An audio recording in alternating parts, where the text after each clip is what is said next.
Les mystères du sommeil du Mossad et les coulisses d'une attaque. Dans les méandres sombres de la politique et de la géopolitique, les événements tragiques suscitent souvent des questions complexes et intrigantes. Ainsi, la question de savoir pourquoi le Mossad, le service de renseignement israélien, sembla somnoler alors que l'attaque se préparait, reste un mystère intrigant. Au cœur de cette énigme se trouvent des brouilleurs sophistiqués qui ont aveuglé l'armée israélienne.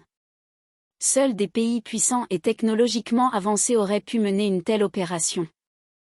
Alors, qui était réellement derrière cette attaque? La question demeure, comment le Mossad aurait-il pu ne pas détecter ces signes avant-coureurs?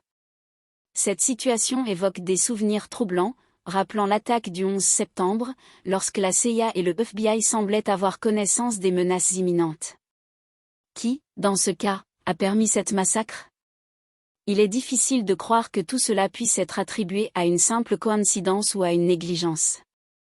Particulièrement pendant Yom Kippour, l'armée israélienne aurait dû tripler la sécurité au point d'entrée. L'armée et le Mossad étaient-ils donc dans un état d'engourdissement? Cela soulève des questions fondamentales quant à la compétence et à la vigilance des chefs du renseignement israélien. Cependant, une analyse plus profonde révèle un tableau bien plus complexe. Cette attaque, bien que mystérieuse, ne peut être réduite à une simple incompétence. Il semble plutôt qu'elle ait été minutieusement planifiée et exécutée par des acteurs aux objectifs plus sinistres. L'analyse révèle également des liens financiers obscurs, un complot impliquant les marionnettistes de la City de Londres, et un impact potentiellement dévastateur sur l'approvisionnement alimentaire mondial. Des milliardaires, étroitement liés aux Rockefeller et à la famille qui contrôle la City de Londres, ont massivement investi dans l'acquisition de terres agricoles à travers le monde. Ceux-ci ne sont-ils pas les véritables architectes de cette attaque, motivés par un agenda caché? Il est clair que cette attaque n'était pas une simple coïncidence ou une répétition de ce que le public a été conditionné à croire. Elle a été conçue avec soin pour des motifs qui dépassent de loin la compréhension du public. Les conséquences pour le Hamas sont tout aussi sombres. Ils seront bientôt contraints de supplier l'arrêt des attaques d'Israël.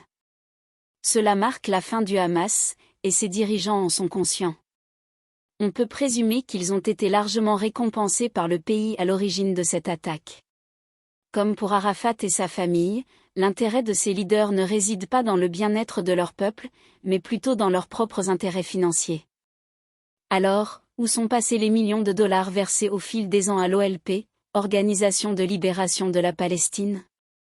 La veuve d'Arafat a sans aucun doute profité de sa part et a vécu une vie confortable à Paris. Ces leaders sont, sans équivoque, des voleurs qui utilisent leur population comme appât. Ils ont demandé la guerre, et désormais, ils l'ont. Il n'y a pas de retour en arrière jusqu'à ce que tout soit terminé pour de bon. Dans ces sombres méandres de la politique internationale, les vérités sont rarement ce qu'elles semblent être, et les marionnettistes de l'ombre continuent de tirer les ficelles. Le Mossad, le sommeil et l'attaque restent un puzzle complexe, un acte du grand théâtre géopolitique.